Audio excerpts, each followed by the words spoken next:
happy you're here. Today we're gonna make one of my favorite foods, potatoes, but not just any potatoes. It is the sauce on these potatoes that make it so freaking delicious. It's a mustard aioli, and we're not only just gonna boil potatoes or bake them, we're gonna grill them with some of that aioli on the potatoes as they grill. I'm so excited.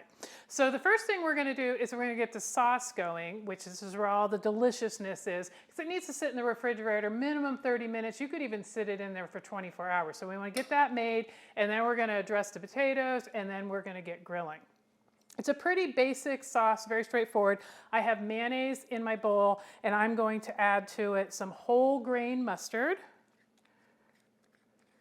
A lot of mustard in this. Obviously, it's a mustard aioli.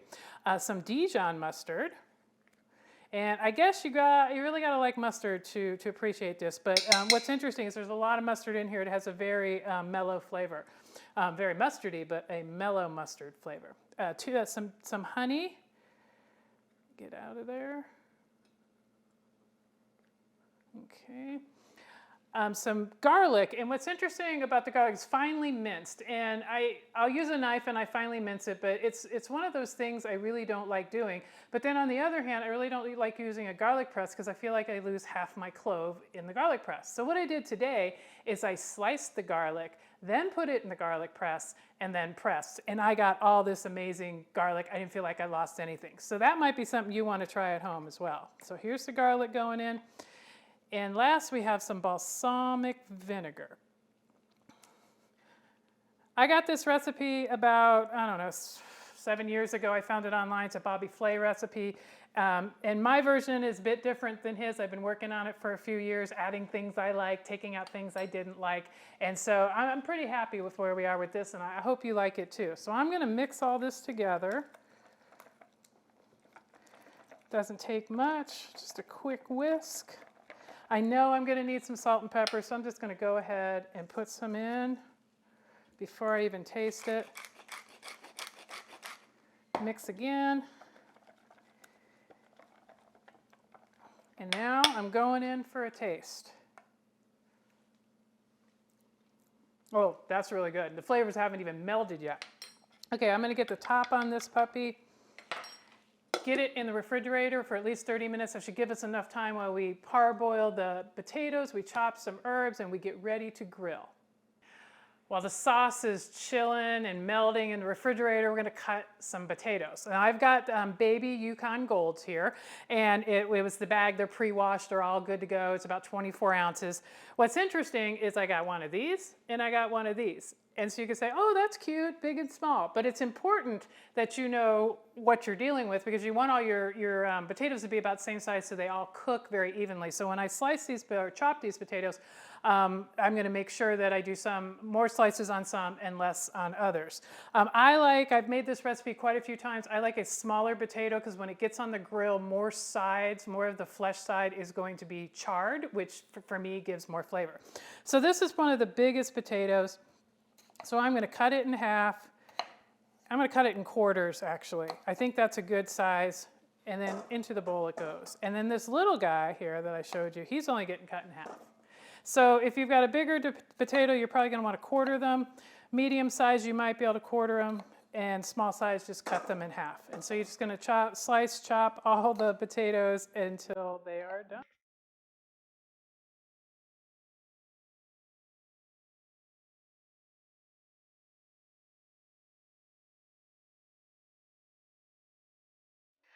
All the potatoes are cut. They're as uniform as we can get them, considering they started all at different sizes. Time for the potatoes to take their bath. I'm going to slide them in very carefully because I don't want any splash up and burn myself. Okay, I'm going to cook these for about 7 to 10 minutes until they're just starting to get soft. I'm going to check them probably in about 5 minutes, see what they are. The point of doing this is so that you don't overcook them to make them tender on the grill. You want them, mostly 3/4 of the way cooked before you even get them on the grill. So we're going to check back in about 5 minutes. Okay, we got about 7 to 10 minutes while the potatoes are parboiling, so no better time than to chop our herbs.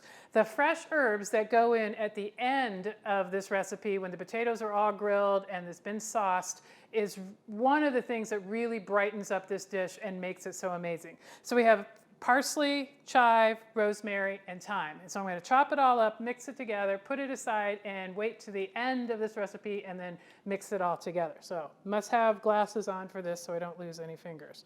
So you're going to want to chop pretty fine. Okay, rosemary is in the herb bowl. Time to move on. Let's do thyme next. We've got time for thyme. Thyme is now joining rosemary in the bowl.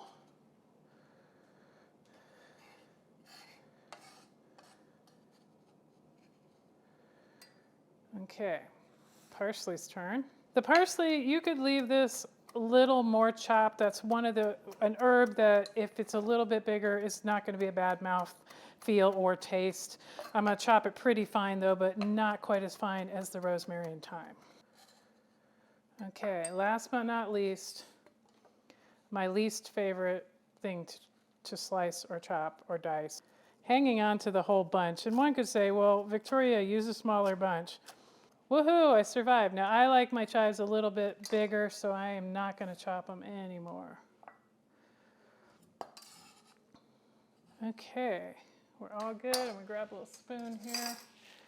Mix this up so when they go onto the potatoes, they're all nice and combined.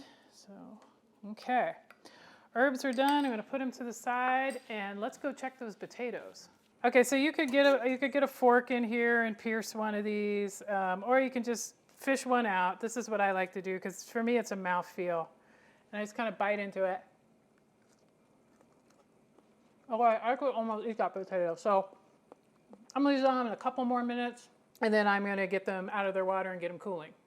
Okay, our potatoes are drained, they're cooled, and now I'm going to put them in the vessel I'm going to use to grill with. It is a grill basket. I love this thing. I use it for potatoes, vegetables, anything that could possibly fall through the grates on the grill.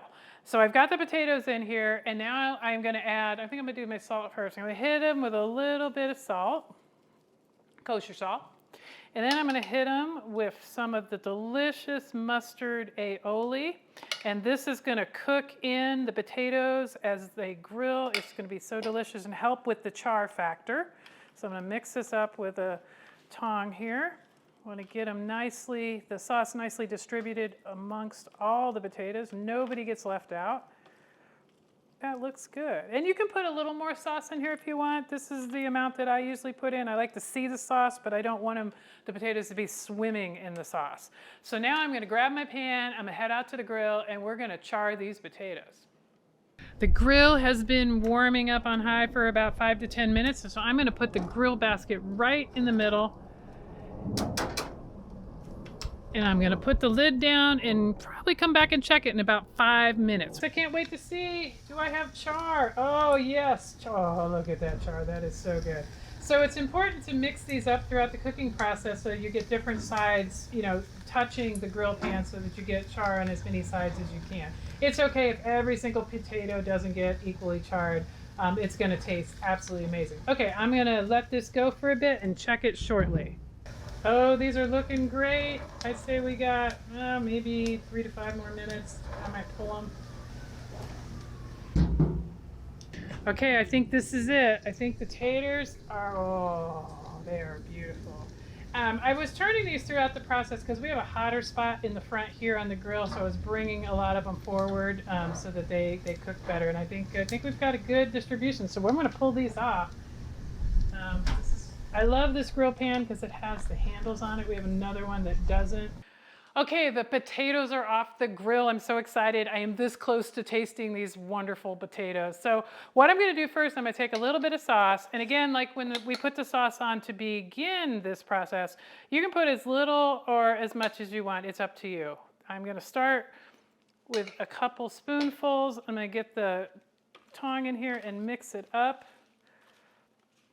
Oh, this is going to be so good. I like a lot of sauce, so you don't have to put anywhere this amount of sauce if you are not a sauce person. So now I'm going to get the herbs in here. And I probably cut a little bit more than I needed because I always do that. Just in case, you never know. And so if you don't use them all for the potatoes, maybe there's another recipe you can use them for. So I'm gonna put that many herbs in there, and then I'm gonna toss again. That is absolutely beautiful. You wanna get a good toss in here so that you get all of your herbs distributed.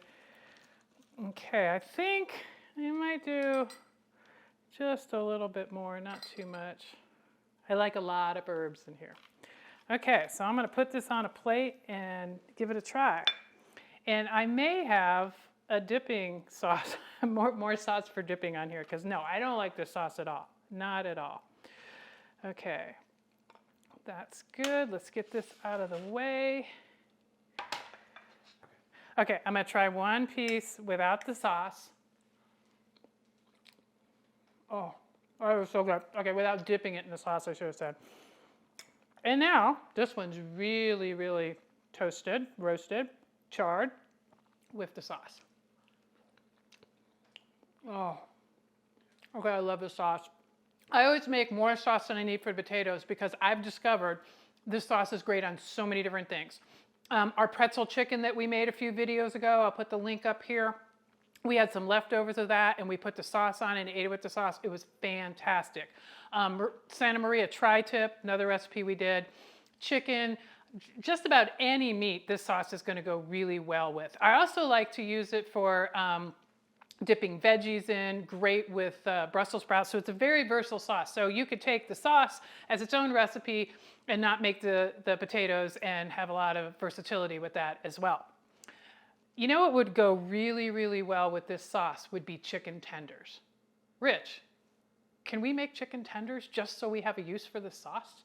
What a great idea. I'm all over it. Okay, well, I'm going to hold you to that because I miss chicken tenders. All the ones at the store are just not very good. So hopefully we create some really amazing ones that we can use this sauce with. Okay, I gotta go. I gotta finish eating these potatoes because they're so darn good.